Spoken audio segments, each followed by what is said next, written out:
2, 1. You are experiencing the Knuckleheads of Liberty podcast. It is June 18th, 2025, and welcome to the Knuckleheads of Liberty, where we're bringing you the people and the organizations fighting for liberty around the country and in your region. Tonight, we are just going to focus on more issues of peaceful protesting. If you were watching last week, there was a video that we didn't upload, so we wanted to talk about that. And there's been some more issues that have come up on the same thing with, a lot of these occupations of the roadway, and also too issues with people rushing the mic, and and also too we've seen some issues of true violence in Minnesota, political violence. So we're going to talk about all of these issues, and then we will also talk a little bit about, in our Knucklehead Noise Patrol, something goofy Sean Penn said to Bill Maher. So you can stay tuned for that at the end. But before we get into any of that, let me introduce you to our panel. In our upper left-hand corner, we have our screaming eagle of freedom, Tim Everett. He is a pilot in the state of California. In our upper right-hand corner, we have Leon, the word Brathwaite, last word in Liberty. He is a retired engineer in the state of California. My name is Jason McPhee. I'll be your host tonight. So before we jump into all of those topics, we always start out with a quote of the day, and this one is loosely connected, so I'm going to bring this up. We have our old friend Walter Williams here that we want to share the quote from, and he says, "Prior to capitalism, the way people amassed great wealth was by looting, plundering, and enslaving their fellow man. Capitalism made it possible to become wealthy by serving your fellow man." And the main reason that caught my eye this time on this quote was because there's so many people out there during these riots or protests that think they're going to get rich by looting. I don't see these people as real capitalists. But it does seem like if, respect to private property is the heart of capitalism, and this is this is kind of what we see falling apart in a lot of these unpeaceful protests. Yes, I should say. What do you guys think about this quote? I think it's a fabulous quote. Tim, you can go. Better unmute. Yeah, that's a great quote. And not only is it dependent upon private property as part of the capitalism that allows you to serve your fellow man, but also the freedom to move. Because how do you trade goods if you can't move from point A to point B and either offer them or buy them? So offer them up for sale or buy them. So yeah, capitalism and freedom of movement and all these great things. Not to mention the division of labor that was kind of went along hand in hand, allowed capitalism to flourish, and capitalism allowed the division of labor to also flourish. So kind of a symbiotic relationship. Yeah, that's it. And that's about it. It's funny, Tim, you said division of labor. I think a lot of those people out there looting don't want anything to do with labor. Yeah. Yeah, it looks that way, huh? The unfortunate thing that have happened in our society and in much of the Western world is that the word capitalism have become a bad name, almost a dirty word, that everybody now has associated capitalism with exploitation. When you look at Bill Gates and Steve Jobs, they don't give one crap about me, but yet their products have made me far more productive in my professional life. And this is where Walter Williams is so correct, that the capitalist really serves his or her fellow men and women because they produce goods and services through the matrix of capitalism that help us become more productive human beings. And people and much of the Western world have sort of lost that important lesson that comes from the very nature of capitalism. That voluntary exchanges and voluntary interactions is what propels capitalism, is what causes capitalism to flourish and causes we human beings to flourish. But too much of it is lost. Walter Williams is so right. I really do miss his writings that he have left behind. But the more writings that he could have done if he was still with us today. But this is a lesson in that quote. There's a lesson for all of us, for all of mankind, that the only decent way for us to become better citizens in our society is through the very nature of capitalism. Walter's picture was one of my profile pictures on Facebook, so it confused people for a while. Thought maybe I don't know. Somehow. You're transracial, Tim. This is the second week in a row you're trying to tell me that maybe you're transracial and you didn't tell us. I guess I am. I guess I am. Yeah. Well, I took it as he was trying to identify as an economist, Leon. I'm not sure. I was just showing what a fanboy I am of the great Walter Williams, who is black by popular demand. By the way, if you want to see a little bit of Walter Williams, one great place to catch a little of him is in the old Milton Friedman Free to Choose episodes. He's in one or two of those episodes. So, Yes. Definitely go back and check those out. It's well worth your while. So anyways, let's jump into the show issues. And like I said, we're going to be exploring issues of violence and protesting and politics and what is peaceful protesting. And I think we can't ignore what happened in Minnesota recently. Let me bring up the story on that. So we had an issue where literally a state legislator was assassinated in Florida over her politics. And let's show you the video just so you can get a little bit of a sense of what that story is about. The shootings over the weekend prompted a 43-hour-long manhunt. His crimes are the stuff of nightmares. Prosecutors laying out in chilling detail Vance Belter's alleged plot to stalk and kill dozens of lawmakers in Minnesota. Belter in court Monday facing a list of federal charges for carrying out 2 attacks, including 2 counts of murder for fatally shooting State Representative Melissa Hortman and her husband Mark Saturday. Belter stalked his victims like prey. This was a political assassination. In court documents, photos of investigators say Belter's SUV, 5 firearms, including assault-style rifles, tactical body armor, a silicone mask, and multiple notebooks filled with names and addresses of more than 45 elected officials, all Democrats.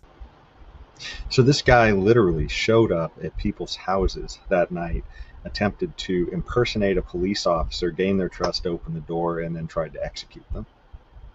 Law enforcement arresting him late Sunday. Now, as Minnesota struggles to heal, this morning the children of Melissa and Mark Horman speaking out. Sophie and Colin writing, "We are devastated and heartbroken," thanking law enforcement for their heroic attempts to rescue our mom and dad, adding, "Our parents lived their lives with immense dedication to their fellow humans. This tragedy must become a moment for us to come together." Many people are wondering why it seems like the dial is being turned up on violence in our politics. I think this is an inevitable consequence of government getting bigger and bigger, having a larger impact in our lives, because as government grows, it comes at the expense of our individual liberties. So a lot of times solutions are one size fits all, and government needs to extract from each of us in order to go in the direction it wants to go with something. So when an election happens, that means people have a lot at stake. So I think this is part of the reason why we're seeing more violence in politics. And the only solution is the libertarian solution, and that's to get government smaller. So, what do you guys think about that story? I mean, I just, just terrible, but that seems to be that the dial keeps being turned up. I mean, we saw them attempt to assassinate Trump a few times on his way up, and I just don't see this cooling down anytime soon. What do you guys think about all this? Well, I think that there is a great deal of hypocrisy involved in all of this, in the sense that you see all of these politicians of the left making threats against people they disagree with. It's going on all over our society. We had the majority speaker of the Senate stand on the Supreme Court, on the steps of the Supreme Court, and threatened two Supreme Court justices, and one of them was almost assassinated. Actually, I think it was the FBI or some law enforcement agency arrested a man just outside Brent Kavanaugh's home, where his wife and his children were at the time of the arrest. But this is the sort of thing that is going on. Now, the media will cover those instances as just hardboard politics. But whenever you see it on the other side, like the so-called insurrection that occurred on January 6th in 2021, we hear all of these things about insurrection. We hear all of these things about Trump inciting violence, even though no insurrection was ever called, no insurrection was ever proven, and Trump was impeached, and nothing in the impeachment said that he incited violence. So how the media is covering all of this is to make sure that it furthers violence by accusing one side of violence and downplaying the violence that comes on the other side. Now, I am not saying that the right, the Republican, do not issue their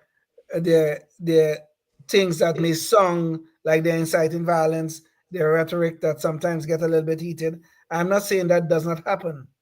But the fact of the matter, these things are being covered and treated differently in society. I think even laws are being selectively enforced. We are being very selective about who we prosecute in these things. We looked at what happened on January 6th. Look at how these people were treated versus all the other instances where they were burning down our cities in this great land of ours. And what did we get? Hardly anybody was ever prosecuted for that. As a matter of fact, we have this horrible case. Oh, yes, there we go. Thank you. Thank you. Just to remind people. Just to remind everybody about fiery but mostly peaceful protesting. Exactly. This never gets old. Never gets old. Never gets old. And we also had this horrible case in Missouri where the protesters, the so-called protesters, broke down a gate on private property. Two people took out, a man and a woman, husband and wife, took out guns to protect their property. And you know who was prosecuted? Yeah. The people who were protecting their property.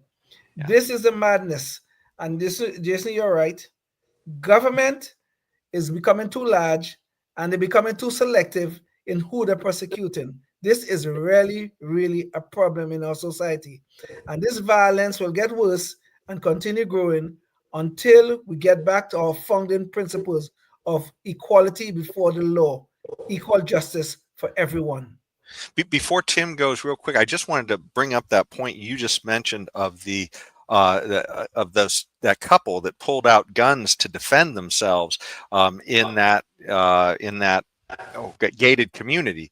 Yes. Because this was, somewhat self-defense. I'm sure Tim will have some ideas on that because, whether or not they were in their house or out of their house. But the bottom line is somebody literally broke down the gate in their community and people were marching through and were watching all the things burning down all over the place. And the idea that, oh my God, those people are showing some signs of self-defense. We got we got to arrest them. We got to take away their law license, everything. Yeah. Anyways, yes. It seems to be just the heart of what's backwards in all this. Anyways, sorry, Tim, go ahead. So Leon brought out an important feature, the whole equality in front of the law, which is a big part of it. And then or the lack of equality, they'll prosecute some and not others. And Jason, you brought out the whole idea of a government that's so powerful that it's, these kinds of politicians that become targets. They're kind of like easy to, for somebody that has that kind of mental mindset to attack. They're right. It's obvious. Okay. Politicians have too much power over us, so let's take out a couple of politicians to make a statement. But then I just wanted to bring out the third factor, and that's the individual that's doing this kind of thing. I think they have the ability to do that, and I couldn't do that. I mean, we all live in the same thing, it's number one, it's not fair, like Leon said, and like Jason said, it's too powerful. But the third factor is these people that are capable of doing that kind of violence. So I think that those kinds of people are still in our society, whether it's completely fair and whether it's a low threshold of power over us. I think they would have some beef against somebody or another, and so I think that's the third factor. And I think that's about it. It's just a third factor. I think if those people didn't have politicians to shoot or to attack, they would pick somebody else. They pick some rich guy or somebody. Yeah. One of the things that strikes me with all this is we see some of these people out there and they're getting so angry and violent over proposed changes to laws or additions to laws. To me, it strikes me as the only group really that has a righteous claim on being angry are libertarians, because we just want to be left alone. And I mean, the idea that every time anybody wants to do anything with government, it is generally a restriction on your rights, and it is reaching into your pocket. And yet a lot of these other people, they're just angry because it's not going their way. They're just fine with government reaching into other people's pockets and making restrictions on people, but they just don't want it to go their way. And so it's kind of like the kid throwing the tantrum when they're losing a game or something. So it's just, I don't know. I mean, there's something, we got to change the mindset, I think. And this is maybe part of the libertarian, maybe part of our mission is to just educate people on this stuff, and that it's just not moral to want to force all your stuff on other people. Well, too often, way too often, whenever something go wrong in our society, we always hear the government must do something. The government must do something. But in this mindset of the government must do something, it always means enlarging the size of government. It always means that. They want to pass some law, you're right. They want to take away our liberties, and the collective, they collect our liberties and put it into a nice package and send it out there and tell us this is the new law. These are your restrictions on your rights, and here you go. Even with all of these tragic incidents in Minnesota, or Jason, by the way, you said Florida, but you meant Minnesota. Oh, Minnesota. Yeah, we'll talk about Florida a little later in the show. You see, with all these tragedies that went on in Minnesota, one of the things that is coming out there, quite a few politicians here and talk, we got to do something about gun control, right? We got to do something about gun safety, which is nothing about an assault upon, ironically, an assault upon our Second Amendment rights.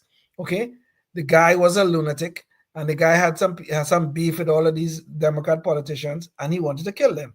Okay, that have nothing to do with me or with my right to own and bear arms and protect myself if it becomes necessary. But because the government have to do something, here we go again. We're going to enlarge government, take away the rights of law-abiding citizens, just because one lunatic did this nonsense in Minnesota. That is a problem. Well, one thing too, this guy targeted all Democrats, and we don't know his motive yet. It's not completely clear. At first, there was a lot of speculation because the gal who was killed, I think her name is Hortman.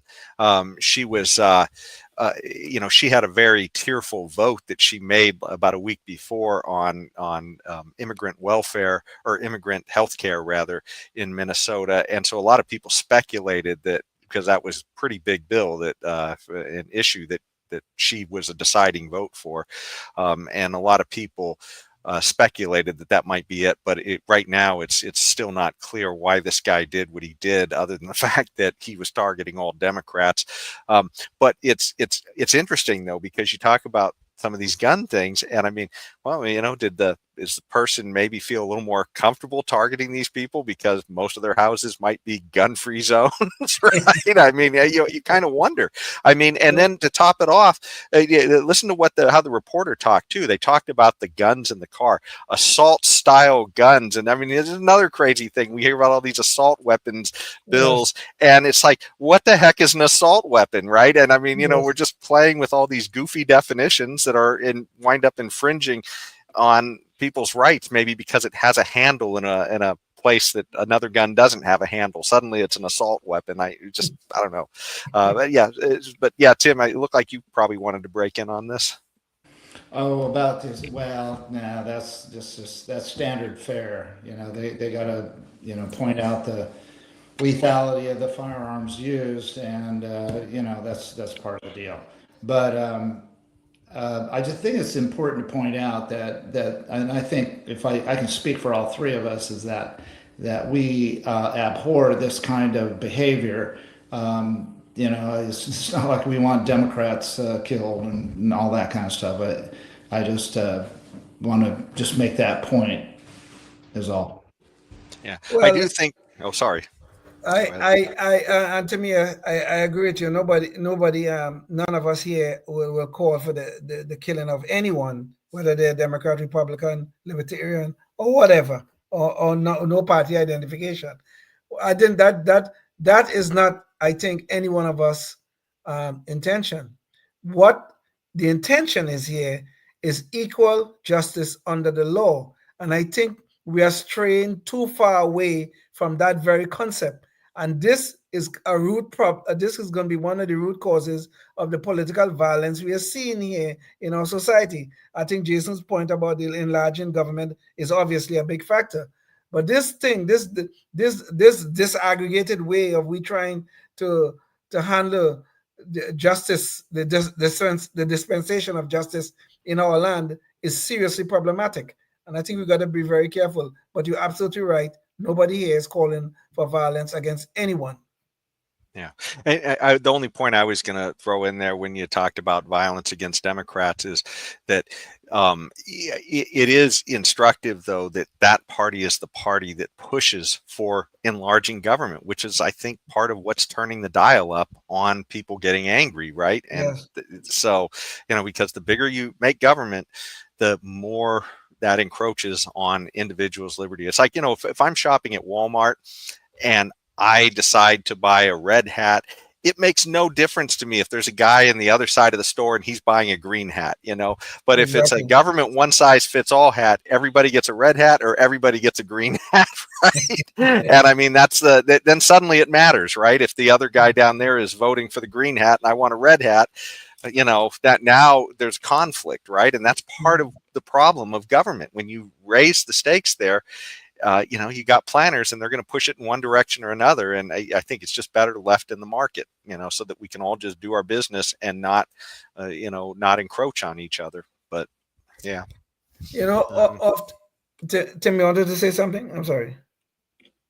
I'm sorry. Did you want to jump in on something? No. Yeah.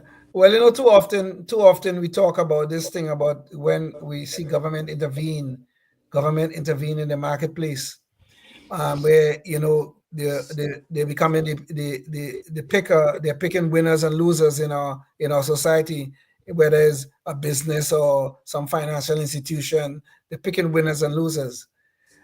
The problem is when this is particularly bad when they started picking winners and losers in the dispensation of justice.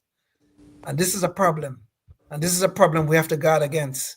Otherwise, all our constitutional rights will go down the drain in the name of social justice, which is a disease in our society right now.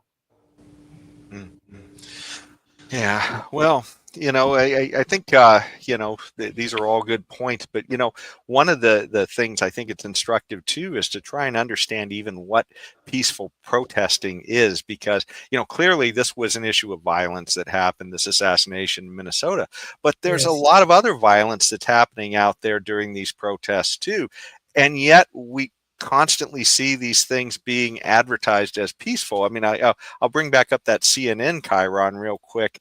But, the idea that somebody would look at this and they'd stare you in the face, a news agency, no less, and they would say, fiery, but mostly peaceful protesting after police shooting. And, I thought there was a funny, I think I brought it up last week, but there was a funny Babylon Bee thing where they said Trump responds to mostly peaceful protests by sending in mostly peaceful military. And I mean, it's just nuts the way we're defining all this stuff, right? I mean, we've got to have a little more sense than what we're doing. And I think this next topic is going to touch on that a little bit. So we had a case where Kristi Noem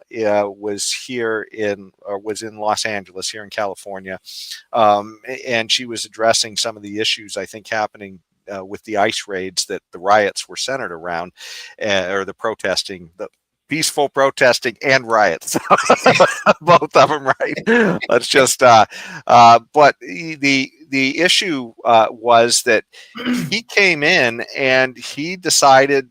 He being who? Well, Padilla. So Senator Padilla decided to come to this press conference, and because they weren't, it's this idea of he's claiming he was doing something peaceful by sort of rushing the podium and deciding he was going to take over the talk. And this was just a press briefing by Kristi Noem, so it wasn't really expected, I think, that anybody was going to be speaking other than her, and no announcement or anything else. So, but let's watch a video and we'll see what it is exactly we're talking about here.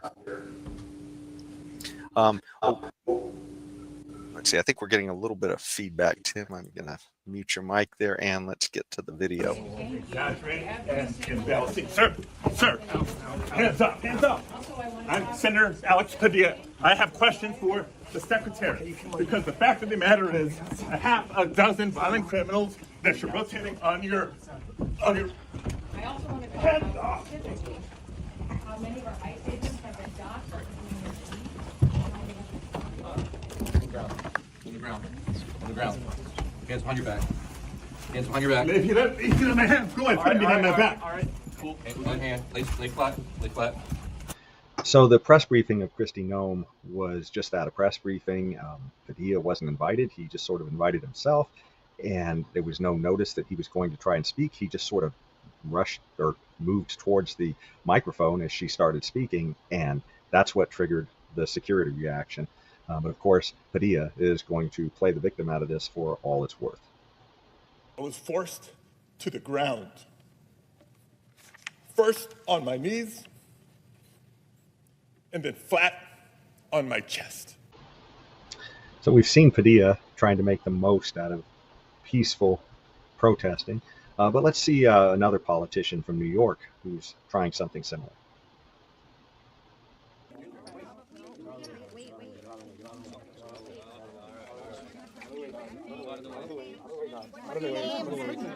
Guys, back up, guys, back up. I understand you're pregnant, but I need you to back up. If you're interfering with this arrest, we're going to arrest. Back up, guys. Back up, guys. This is not legal to take someone without a judicial warrant. Please don't. Brad Lander is a mayoral candidate right now in New York City. He's also happens to be the current comptroller there as well. What you can see happening here is he is clearly obstructing justice under the guise of peaceful protesting.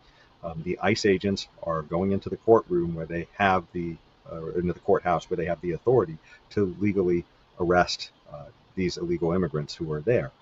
Whether you like it or not, that is current law.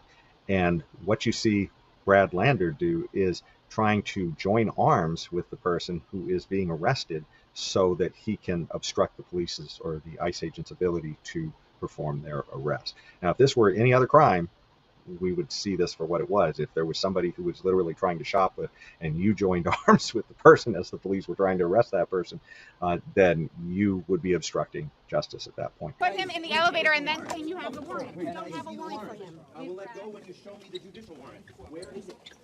Where is the warrant? Put in my hand here. So show it. Let us see it. So let us see it before you take his warrant. Excuse me, please stay back. Stay back. Take it back. Stay back. Step back.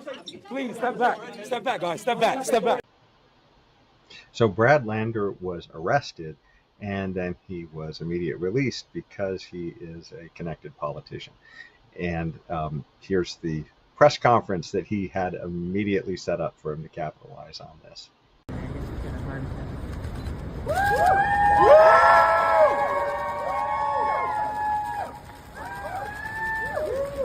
I'm New York City Controller Brad Lander, and I'm happy to report I am just fine. I lost a button. At that elevator, I was separated from someone named Edgardo, who I had just met a couple of minutes earlier. Edgardo is in ICE detention, and he's not going to sleep in his bed tonight. So far as I know, he has no lawyer. Lastly, I just wanted to make the point here that clearly Brad Lander had just met this migrant, didn't know anything about him, probably didn't even know what he was being sought by ICE for, and he was clearly using the moment, and clearly he wasn't representing him. So when he's asking to see a warrant in that footage that you saw, it's just like any average citizen asking to see a warrant. He wasn't representing the migrant. So there you go. So, yeah. So what do you guys think about this story? I mean, you know, we could certainly maybe have sympathy with some of these cases in the migrants, but in this particular case, we don't even know the backstory of the migrant, and Brad Lander didn't know either. He just inserted himself. Well, may I interrupt? Your Okay. video was so long, it blew right through your 28-minute countdown. Oh, okay. Yes. Sorry. Have not been doing my proper job managing the time. So yeah, if you happen to be watching, you're going to have to see the rest on online. So I'm not sure if this will get cut in or not. But yeah, you can check out the full show online. So anyways, back to the show. Go ahead, Tim. Oh, that was all I wanted to say. I mean, Jason's cameos kind of, I guess, explained it. Not to mention the videos themselves. Although, you know, to be fair, we're getting these videos at the beginning of the tussling around, the ruckus. You know, that's where it's getting its focus. We don't know what he did leading up to that. We don't know what the protocol. I mean, I don't know. I don't know. Well, Tim, on this particular one, it's true we didn't on Padilla, but on Brad Lander we did, and this is one of the things I probably should have mentioned in there. But most of the mainstream media is inaccurately showing. I mean, they're literally cutting out, like you're saying, what happened at the beginning. The instructive part of that video is you see Brad Lander linking arms with his wife and this migrant. So before, as the ICE agents are approaching him, and you can hear them say, "Hey, you need to back off, or we're, because we're arresting this guy. You need to back off, or we're going to arrest you." And you see, he doesn't. He holds on to him while they're trying to pull the migrant who they are arresting away, and he is not letting go. So we're seeing the whole thing there. But yeah, you're right. With Padilla, we didn't see all we saw was him sort of up there and the agents rushing him, and it would have been nice if we could see the whole thing, but that's where somebody started filming it. So yeah. Just to cut in for a second on the Padilla case, and Padilla, or however you pronounce his name, we do not have the video from the beginning of his actions, but we have good reporting on it. It's well reported. So okay, go ahead, Tim.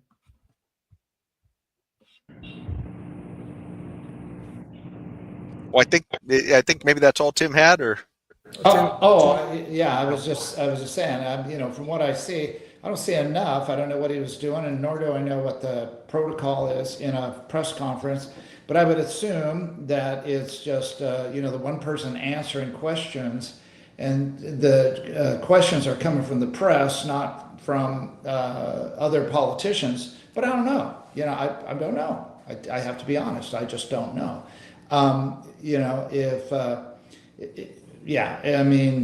If he was rushing the podium as is described, I didn't see it because I just saw him being clambered away. But anyway, there you go. I just don't have a lot on that. How about you, Leon? Well, I am downright ashamed that this damn fool is my senator. Okay, quite frankly, let me just be clear. Okay, for one thing, even he said it in the video. I am a U.S. senator. I am Senator Alex Padilla or however they had to pronounce his name. I really don't care right now. I'm so disgusted with him. Think about this. He's a U.S. senator. He can request. Is he U.S. or California? No, U.S. He's a U.S. senator. He's one of our two US, U.S. okay. senators. Okay, so he's one of the two senators in the state of California. Yeah, and see, that's the funny thing, Tim. None of us even recognize the beginning of other. Like, you're literally live here, and you don't even know that he's one of our senators. I didn't before this story broke. I mean, I'd heard his name before, but I'd never seen him as one of our senators. So the idea that he's walking around acting like everybody should know who he is, it's like, I'm a senator. I can't believe you guys don't know who this guy is. Wow. Okay. All right. That's okay. That's all right. But the point I was going to get to, he's our being California in this case, one of our two U.S. senators. Okay.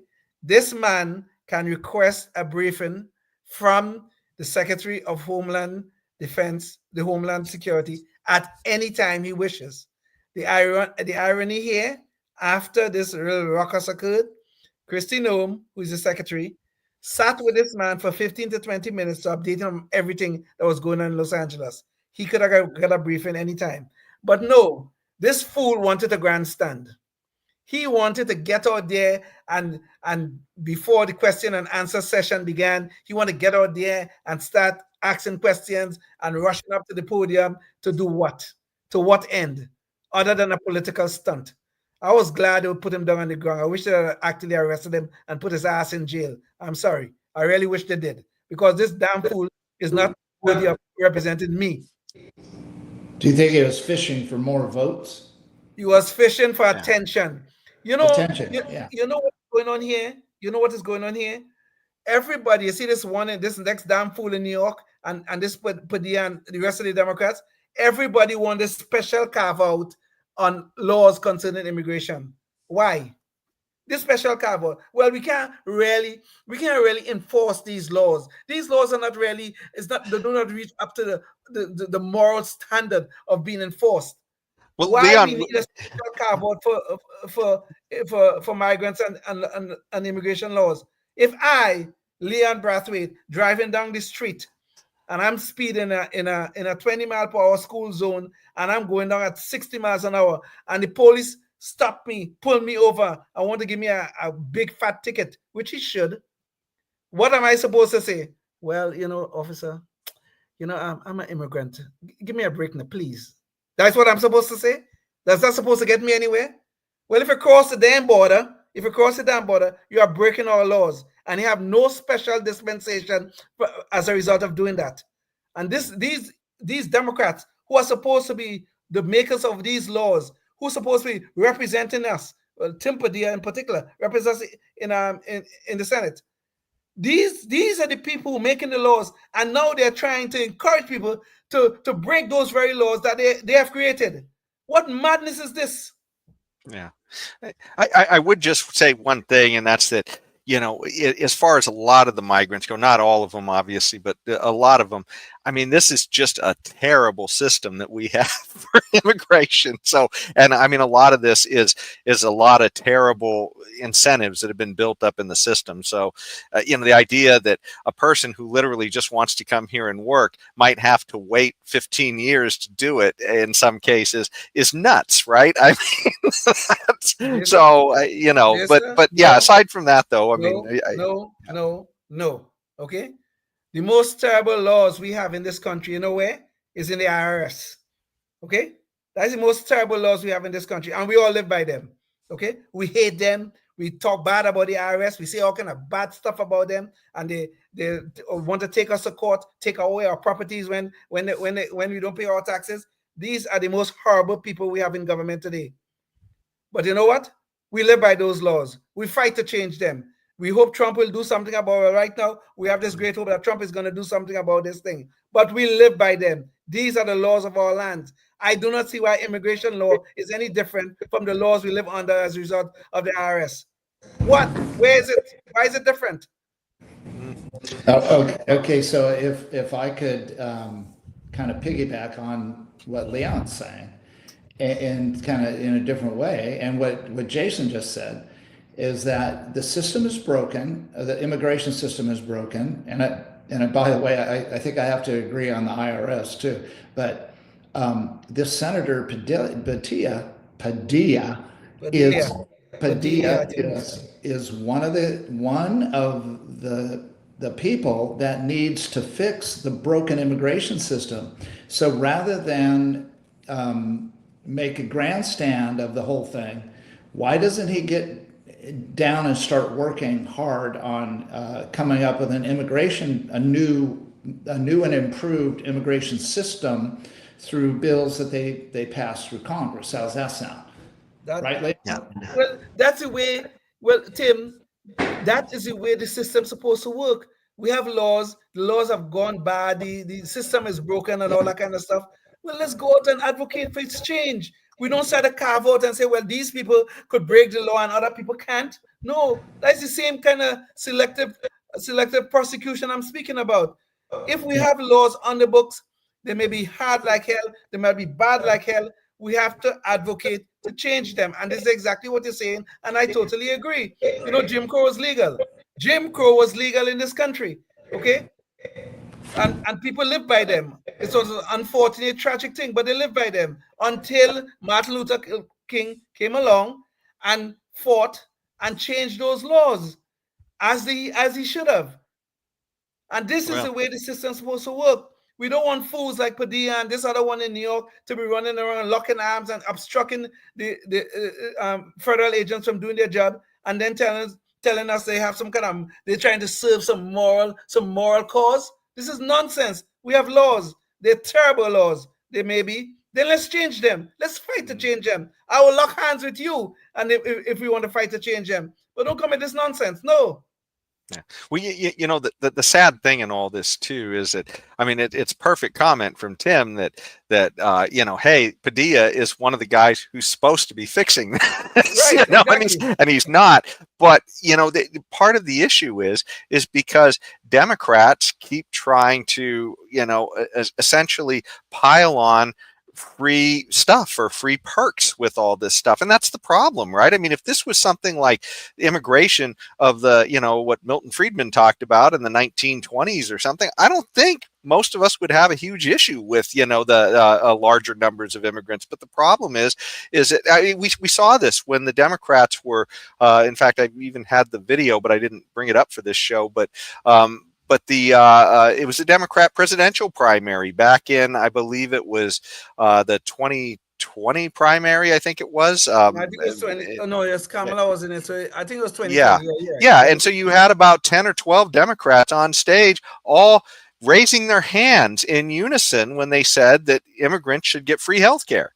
So, yes. I mean, it's just like, you know, one thing after another. And of course, we just saw what Newsom tried to do here in California. He tried to add free health care, and now suddenly he's scrambling to figure out how to fix it because it just blew a $12 billion hole in this current budget in California. So, you know, and he told us it wouldn't cause a problem. It would save us money is what he told us. So, I mean, but these are the types of things, you know, I mean, we hear constantly from groups like Cato that, hey, you know, there's no welfare for them. But yet we see in practice somebody like Mayor Eric Adams saying that we have to feed them, we have to clothe them, we have to house them. And he said it's going to destroy New York City. Well, I mean, you can play a semantic game that they're not getting welfare, but I mean, if they're getting all those benefits, those are perverse incentives, and you got to have government not be offering that kind of stuff. I mean, this has to be, if you leave it to the private sector, like, you know, immigration back in the 20s or something, then most people aren't going to have a huge issue with it. So, you know, but yeah, this is part of the problem, I think. Yeah. Yes, indeed. Yes, indeed. Okay. Well, I think moving on to the next story. So on this particular one, we're talking about the roadways, and let me see here if we've Democrats have been explaining that everything is, you know, peaceful despite the violence and everything else. And they talk about these things, you know, being mostly peaceful. I mean, here we see an article from CBS that talks about, you know, how they clogged the freeways. Well, is that peaceful? I mean, is it peaceful to block everybody on a freeway? Is it peaceful to block everybody on a road? And I mean, because you're violating the people's rights who are trying to get through there, especially on a freeway, because you're holding those people hostage. They can't just back up and get out. And so these are some issues here, but it leads to violence. I mean, we're talking about, you know, when government doesn't do it's one of its few jobs, which is to protect you know, individuals and their property, then, you know, everything goes haywire. So I'm going to show this video now of some of the issues that have been happening with this mostly peaceful protesting on the roads. It's causing a lot of people to get injured. So some of the confusion we've had with quote unquote peaceful protesting is that a lot of people are claiming it's peaceful to block somebody else who has nothing to do with whatever your cause is, to be able to essentially either hold them hostage in place, like on a freeway, or block them from being able to cross a road, which is actually not very peaceful. So to understand this better, let's take a look at a few different incidents that have happened around the country. This happening just after 9 o'clock Saturday night near the intersection of University and Orange in Riverside. You can see one protester appearing to bump into the SUV, then another one punching a rear taillight. That's when the driver makes a quick turn and speeds around traffic that was stopped at the light, running over one protester. Incredible that no one else was hurt. Now, the victim in this case was rushed to the hospital, where that person is being treated for their injuries in critical but stable condition right now. It is unclear whether the act was intentional, whether this person was trying to run over a protester, or whether they were just panicked and trying to get away.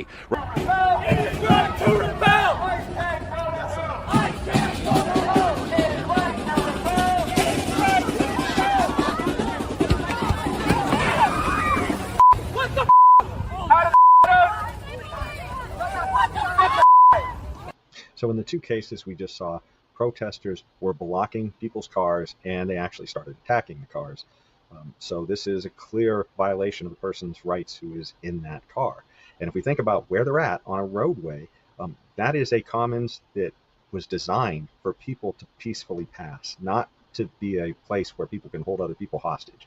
So it seems like everything is clearly in the rights of the drivers here, and yet we see blue city after blue city, no one is defending the drivers' rights. They are only defending the protesters' violation of your rights. Because the agents had lined up, you know, maybe a couple of dozen people with their hands behind their back, all in handcuffs. Now they're taking them away. And when I say it's not the first time, earlier today in Los Angeles at a Home Depot in the Westlake district, there was a raid and there were arrests made, as we understand it. KTLA reported on that. So these are ICE vehicles leaving from the site of an immigration raid with people inside of them who they've apprehended. And the reason I've cut this video here is because what we're going to see is a protester is going to try to block one of the vans. And I think it's instructive because what we see in so many of these different protests nowadays is people getting out in freeways and other roadways and blocking just regular folks who have nothing to do with this. And in this case, though, it's the government that they're blocking. And so I think it's really going to help us to have a good conversation about what is peaceful protesting. Letting them go. There's someone took a shot at that other van. You see that? The second van that came through, this woman is still running alongside. So this is an active situation in Los Angeles. So this has been going on throughout the day.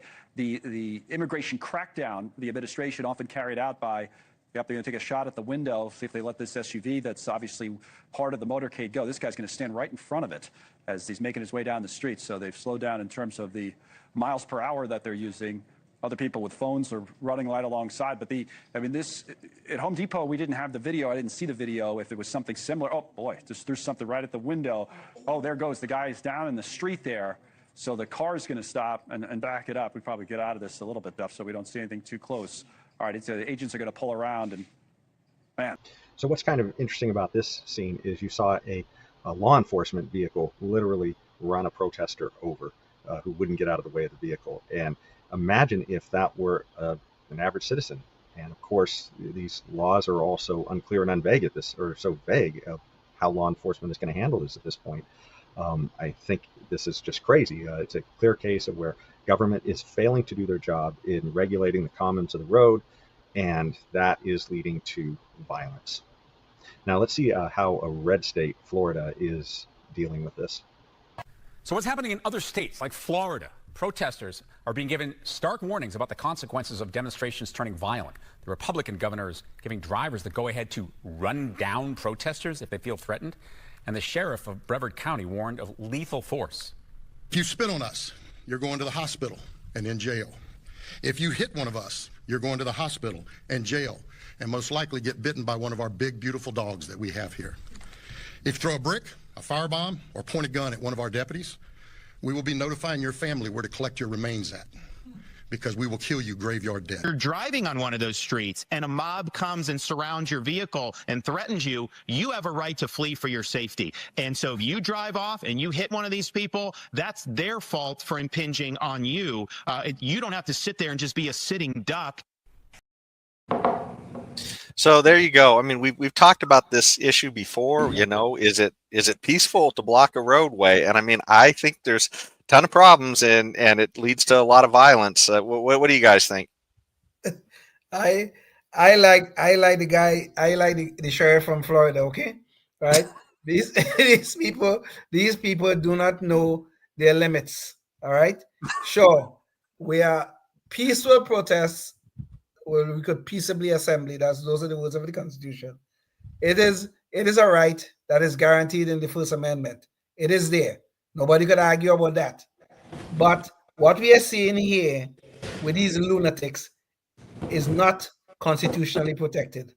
Okay? And if you are violating other people's rights while you supposedly exercising, quote unquote, exercising your right, then I'm going to go with the guys in Florida, the sheriff and the governor. If I am in a car and my family is there, and you're going to come at that car and you want to, and I know what you're doing all over the place, burning cars, doing all kind of stuff, I'm going to run you over. Period. I'm going to protect my family. Okay? I'm going to run you over. So please take note.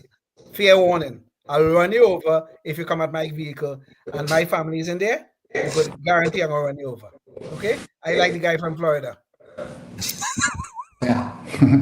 And Leon is entirely in his rights to do that. And the reason is because, number one, Leon has freedom of movement. Okay. If you impede him, that's like kidnapping Leon. That's like, temporarily forcing him to stay in a position that you want him to stay in, not the one that he wants to stay in.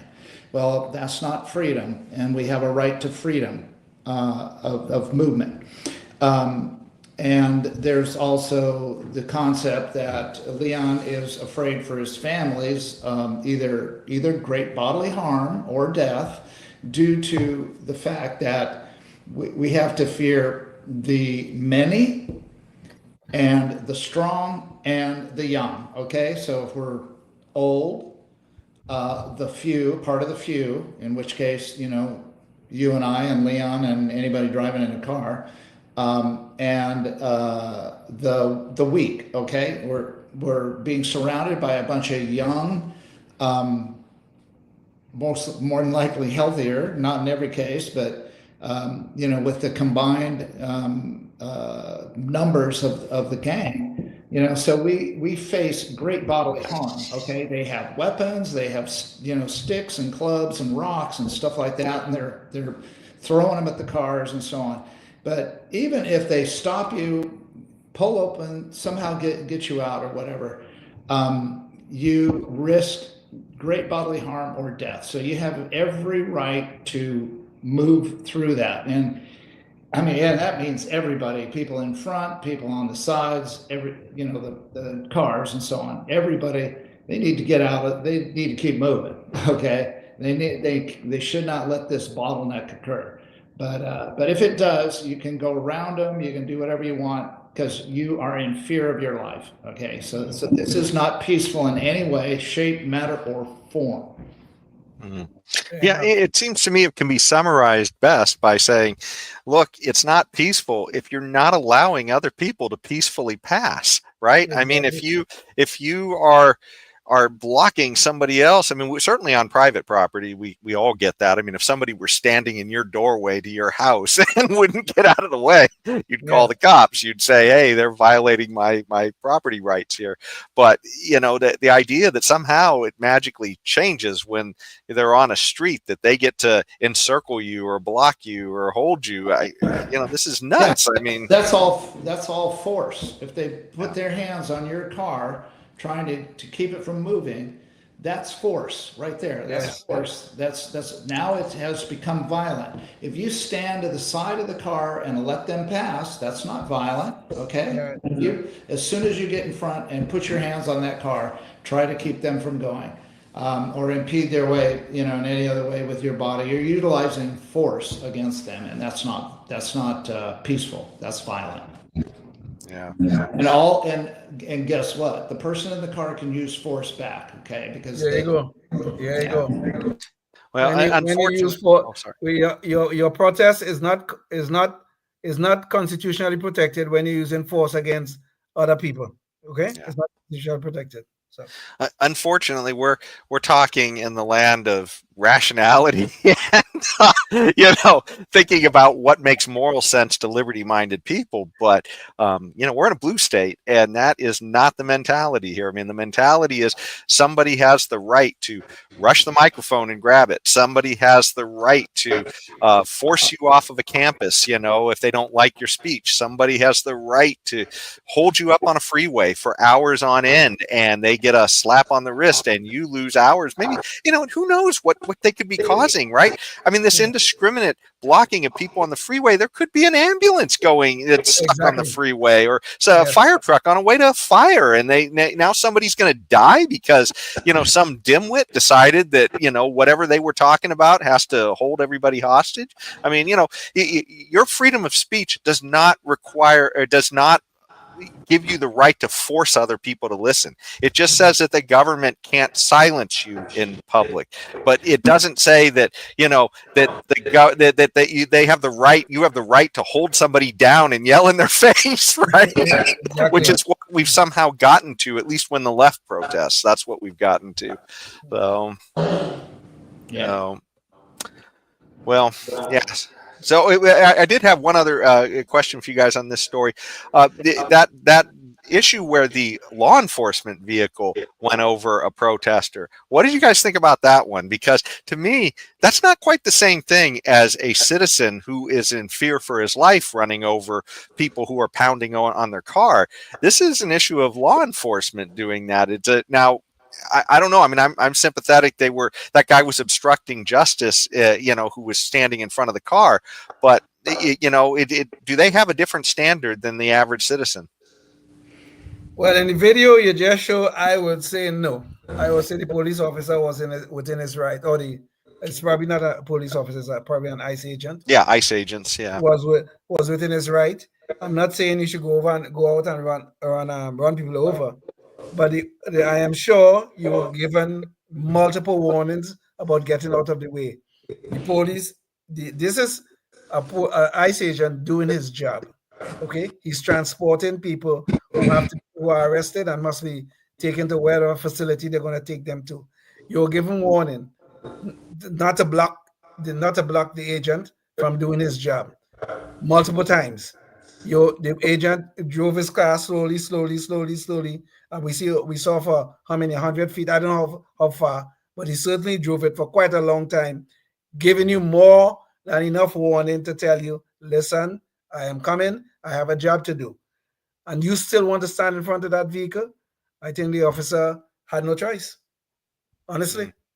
You know what it's going to be like? It's like a police officer is on the street, and he sees something's about to happen, and he warned the person, stop. The person refused to stop. The police draw his gun and shoot the person. Okay? Yeah. If you're given a lawful command, and you disobey that command, you don't know what the police officer can or can't do. Okay? Yeah. You have to give him freedom to act. So I mean, I don't like what happened to the so-called protester, because, well, for one thing, he put his hand was on the vehicle, so that's problematic already. Yeah. But I don't like what happened to the protester, but the police officer has a job to do. Well, the ICE agent in this case has a job to do, and you cannot be interfering with that. Well, I do think it's instructive too that the guy did try to get around the protester. He didn't just aim at him. He was trying to get around, and the guy just kept staying in front of the vehicle. So there is that, but yeah. Okay, to simplify, Jason, for you, just ask yourself this. If a police officer is standing right there in along the sidewalk, does a protester or a group of protesters have the right to hog tie him and make him listen to their speech? Okay, can they do that? Yes or no? The answer is no. They cannot hog tie the guy and keep him there for an hour and a half. So the same thing, they cannot stop him in a car. And not only does he have the right to push through if he has to, if he's in fear of his life, just like anybody else, but he also has a right to stop and arrest him and bring the entire police force down upon them, okay, and arrest every single one of them. Okay, so he's got a little bit more rights than us. Not only, we don't have the right to arrest, but we have the right to defend ourselves, and he does too. And if the best defense is moving your car through a group of angry protesters, then that's your best defense. It beats the hell out of taking your Glock 19 out and emptying the magazine into everybody. Okay. Yeah. Okay. Certainly. Okay, because that's the alternative. I mean, let's just say everybody stops him. There's 400 people around him, and they take a crowbar and a number of bars and baseball bats, break the windows, open the doors, unlock them, open the doors, get the guy out, and start beating him with a baseball bat. Okay? Certainly. No, Tim, I get it. We don't need to keep drilling down. But you understand, he's got every right to do whatever he needs to do to get out of there. Well, Tim, the point I'm trying to make is that if you did that, what he did, and then if you drove away afterwards, like we saw law enforcement drive away there, I mean, even though, I think technically, I think they should be able to do that. But man, us as citizens, if we did that here in California, we would be behind bars in a second, and they would say we fled the scene of a crime too. Is what they would say. Better to be behind bars than having your wife go to your funeral the next weekend. Yes. Okay.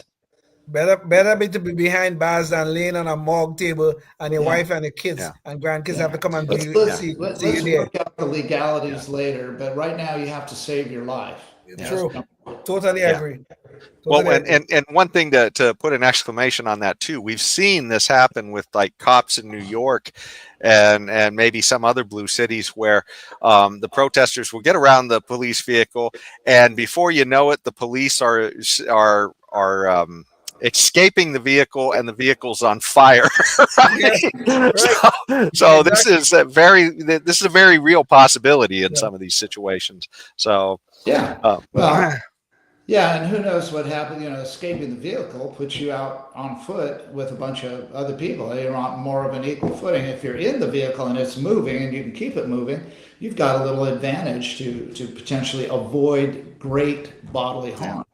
Yes. I remember back in Trump's first term, Rand Paul attended an event at the Trump White House. And after the event let out, there was an angry mob outside of the White House. And Rand Paul there was video of him. I'm not sure if he was with his wife or not. He was with his wife. Yeah. He was with his wife. And there was an angry crowd around him screaming and yelling at him. And it looked like it was going to get violent. And somehow he got through it. But, it's just like, wow, there's just no law enforcement presence because, who runs the DC police? Well, a Democrat, of course. So that's the way they handle these things. So, But anyways, I think the whole point of all this is government basic job is to protect people's person and their property. That's the most fundamental job. And what we see happening in almost all of these cases of violence is where government is just failing. They're not doing it. They're putting their thumb on the scale. They're allowing some people to get away with violating other people's rights. And before you know it, it's going to turn violent. And it's just... I don't know where that concept comes from, Jason. That's not their basic function. Their basic function is to uphold the law and arrest people that break the law. They do not have, and the Supreme Court has gone over this at least 4 times, and every single time, not necessarily the Supreme Court, but at least twice in the Supreme Court and a number of times at the appellate courts, and every time they rule that the police do not have a duty to protect a citizen's life and property. They just no. I get that, Tim. That's the way the law is. What I'm saying is, from a libertarian perspective, the only purpose of government, if there even is a purpose for government, is to essentially protect people and their property, right? I mean, if they're not doing that, what the heck is the purpose of having a government, right? I mean, No. They're just an armed gang at that point if they're not doing anything to protect you, right? I mean, but they're taking from you, but they're not protecting you. What's the point? But I'm confused. I'm confused. Tim, you saying if a police officer seen someone about to kill another person, that person has no duty to stop that action from occurring? It's kind of let's see. They have a duty to try to stop the perpetrator, but not at the risk of their own life. In other words, they're not.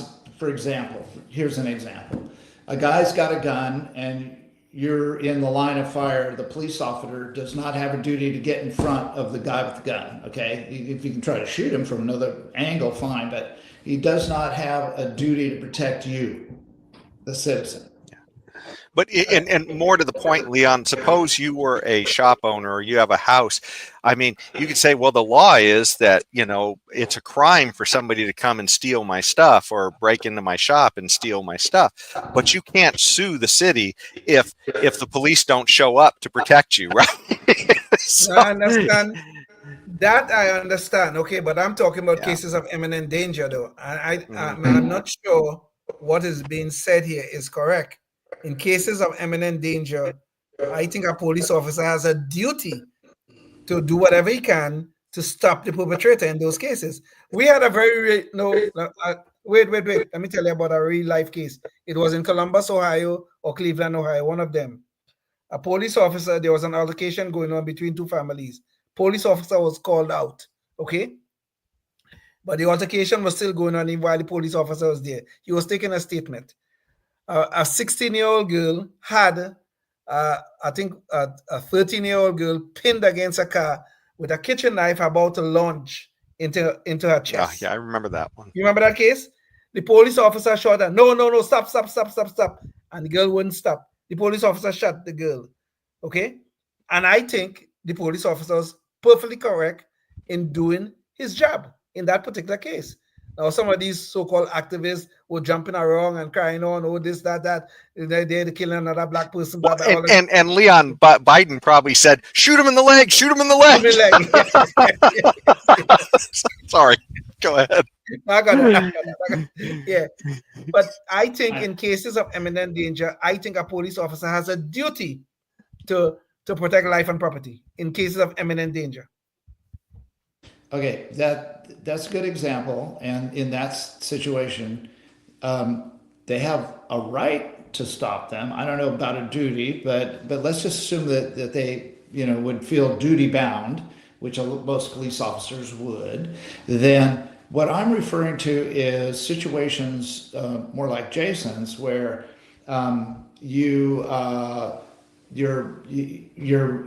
you're being overrun or whatever, like in some of these riots, and where is the police presence? So how come the police didn't come out to my neighborhood and protect me from all these rioters and that kind of thing? And when people get hurt, that's the way they look at it. Doesn't the police have a duty to protect us? But in that situation, the riots and that kind of thing, no, they don't. Now, if they were there, then they would. But if they're not, they don't have like a duty to they're often putting out fires, rioting fires elsewhere. They're not going to get a phone call and say, "Hey, Leon, I'm Leon Brathwaite, and they're coming into my neighborhood. Can you send out a couple of squad cars?" And they're saying, "Well, we're a little bit busy right now, Leon. So we'll get to you when we can. In the meantime, you're on your own." And that's the thing I'm talking about. Well, okay, then if that is what you're talking about, then yes, I have to agree. Okay, I have to agree with that. Yeah. Okay. And I guess it gets back to Jason's point. You I can't sue the police office, the city or the police department because they didn't send out the two squad cars. You're just talking about Tim. However, I'm just saying, and okay, fine, I agree with your characterization now, but I still stand by what I said. When there's a case of imminent danger, a police officer has a duty to do his job, and that job may involve shooting someone, as that case happened in Ohio. Yeah. Yeah. Now, and this is where I think, if people would just sort of wake up to some of these ideas on liberty, you look at these terrible, I mean, situations, these riots and all these things, and you're wondering. I mean, think about what's even happening when there's not a riot in California. Somebody can just walk into your store, steal $950 worth of stuff, and leave, and you've really got no recourse. It's like, what's the purpose of government at that point, right? I mean, government appears to be just some violent gang that you have to pay protection money to, and they really don't do much of a job protecting you. So I really feel like, this should really make a lot of people skeptical about what it is that they expect from government. True. But anyways, we are getting near the end of the show, and it's interesting what Sean Penn expects from government. So let's go to our Knucklehead Noise Patrol. He was recently with Bill Maher on his what is it, Club Random, I think he calls it, and he was talking to Bill Maher about the visit that Trump made to the White House, and it was kind of interesting too, because even though he was criticizing Bill, he wasn't super critical. I mean, to be fair, I didn't show all the video, but he actually said, hey, it's okay if you go, but I wouldn't go, is what his main point was. But he's also visited these horrible dictators like Hugo Chavez and Castro and others, and the idea that he thinks that that's somehow noble. But anyways, let's watch the video, and you guys can kind of see what I'm talking about here. So again, there's three parts of this. Would you go to the dinner? I think you're crazy not to want to see up close the person who's this important in everybody's lives for the last decade. I Two, understand that. Two, are you going to lie about it? I'm sorry, I'm not a liar. I don't lie, so I told the truth. And then three, do I go back to doing what I always did? Yes, I did. Yeah, but you could have told more truth, or you could have told less truth. I told a lot of truth. I told everything. I would have enjoyed a little more brevity on that, but I absolutely understand But that's just emotional. You were just triggered. It's possible. It's possible. It's true that. But I for would some like reason this particular president triggers me rather. Really, you'll meet with fucking I don't think Castro and Hugo Chavez, but not the president of the United States. Yeah, I saw good results come out of some of those things in terms of realize agendas that I had. I don't think that there's anything that I would. I just personally wouldn't trust anything that was said in the room. So this is part of the problem, is that people like Sean Penn, which is a lot of the left, they're super triggered by Donald Trump, but they're super in love with ideas of socialism. And so they will go and support some of the worst regimes on earth, and yet they will not even open their ears, I guess, for our current president. Whether you like him or not, as Bill Maher has said, that's kind of nuts. So let's see how Sean Penn's support for Venezuela and Hugo Chavez has worked out. Venezuela has been producing oil since 1914, but what's known as the resource curse really set in when the charismatic and controversial Hugo Chavez was elected president in 1998. So let me make it clear. It wasn't a resource curse that hurt them. It was going all in on socialism, which is what we're going to see as the video goes on.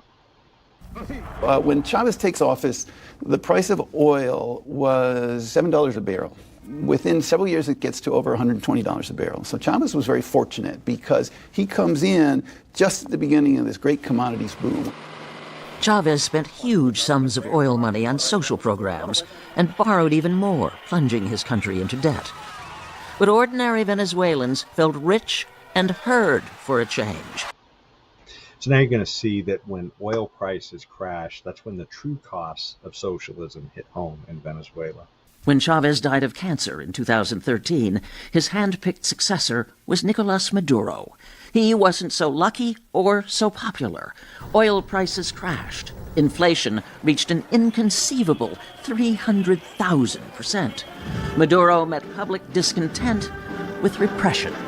and millions left the country. So Hugo Chavez, which is an absolute disaster for Venezuela. But let's hear what Sean Penn had to say about him when he went and visited him and lent his credibility to Hugo Chavez.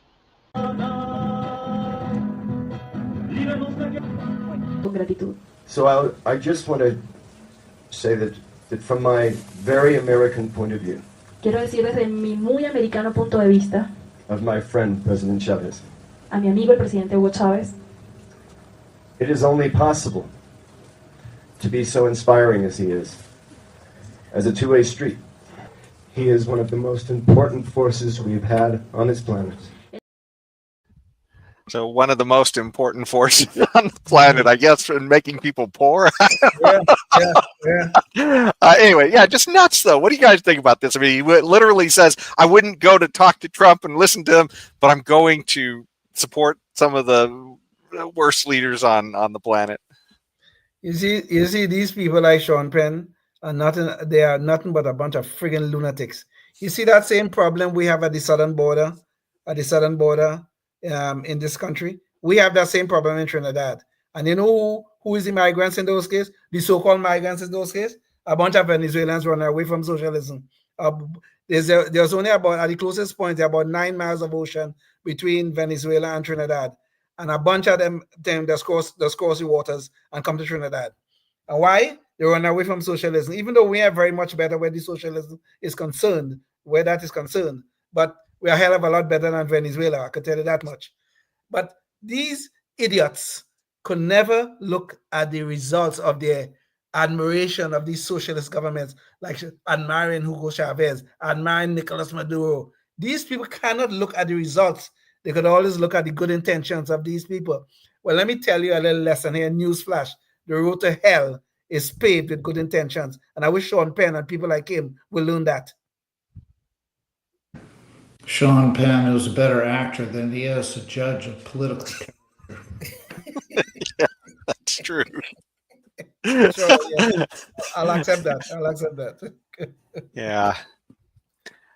Well, yeah, it's kind of just horrifying, but I mean, it really brings back, I think, our quote that we brought at the beginning of the show. And I mean, that's, prior to capitalism, the way people amassed great wealth was by looting, plundering, and enslaving their fellow man.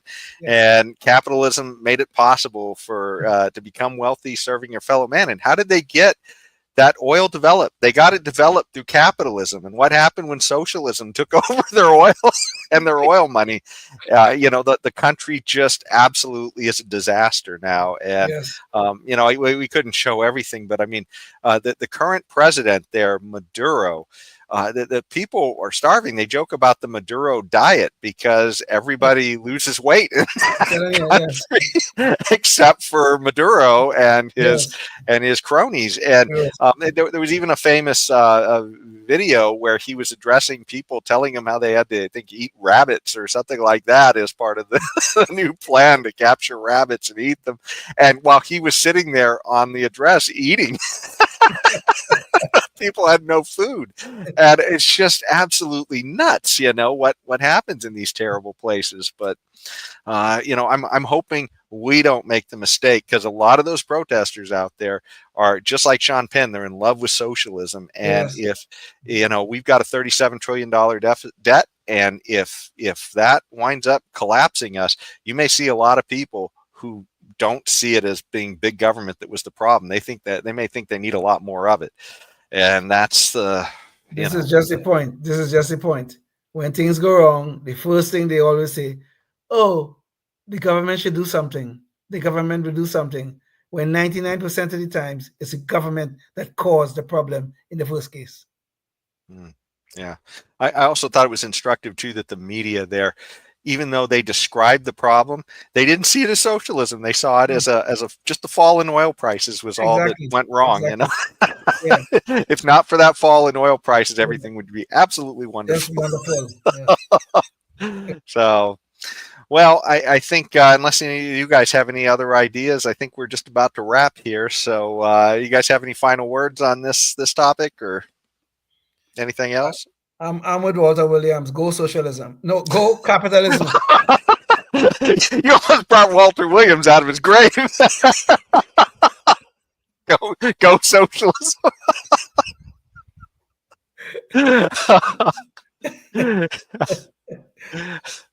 I guess I just had a Biden moment. What can I say? Well, yeah, I can't think of anything else. So, hopefully we'll have some new guests on soon. Maybe next week we might talk about the what's going on with Iran. That's pretty scary stuff, this war footing that we seem to be on. So, maybe it's something we'll talk about in the next show. But until the next time, think about what you can do in your community to help move the ball for liberty, because if you're seeing everywhere, there's always people who are out there looking to erode our liberties, and if you're not part of the solution, odds are we're going to be losing those liberties. Until next time, stay tuned and stay free. Oh, yes, indeed.